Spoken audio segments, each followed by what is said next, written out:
Doctor Dwarkanath Kotnis यांच्या स्मृतिदिनानिमित्त सोलापुरातील कोटणीस नगर येथील रहिवाशांच्या वतीनं त्यांना अभिवादन करण्यात आलं। द न्यूज प्लस चॅनलचे संचालक तात्यासाहेब पवार यांच्या हस्ते डॉक्टर द्वारकानाथ कोटणीस यांच्या प्रतिमेला पुष्पहार घालून अभिवादन करण्यात आलं।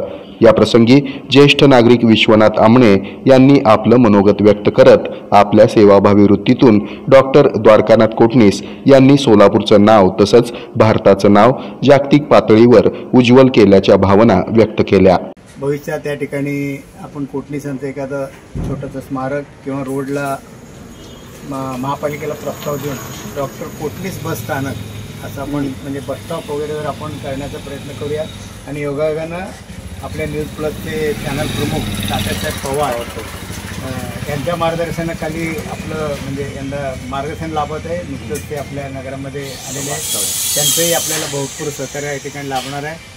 आज या ठिकाणी वीरभद्र कोरसगाव, सुभाष सोळागड्डे, तात्यासाहेब पवार तसेच सुभाषजी तोरवी सर्व मान्यवरांच्या उपस्थितीमध्ये पुष्पहार अर्पण करून अभिवादन करण्यात आलं। आणि लवकरच आपण कोटणीस नगराच्या बसस्टॉपसाठी आपण प्रयत्न करूया की जेणेकरून कोटणीसांचं नाव जाणार येणाऱ्यांना माहिती होईल। एवढंच त्यामधला उद्देश कोटणीसांच्या नावाबरोबर त्यांची जी काही कार्य आहे त्याच्या युवकांना प्रेरणादायी आहे, ते युवकांनी आत्मसात करण्यासाठी आपण डॉक्टर कोटणीसांच्या कार्याचा असंच प्रचार करूया। या प्रसंगी वीरभद्र कोरसगाव, संगण्णा मलाबादे, सुभाष सोळागड्डे, दत्तात्रय मार्तंडे, मारुती फंड, विलास कुलकर्णी, रमेश संकद, विश्वनाथ आवटे, प्रसाद संकद, सिद्धेश्वर कुंभार, करण डोंबाळे आदींची उपस्थिती होती।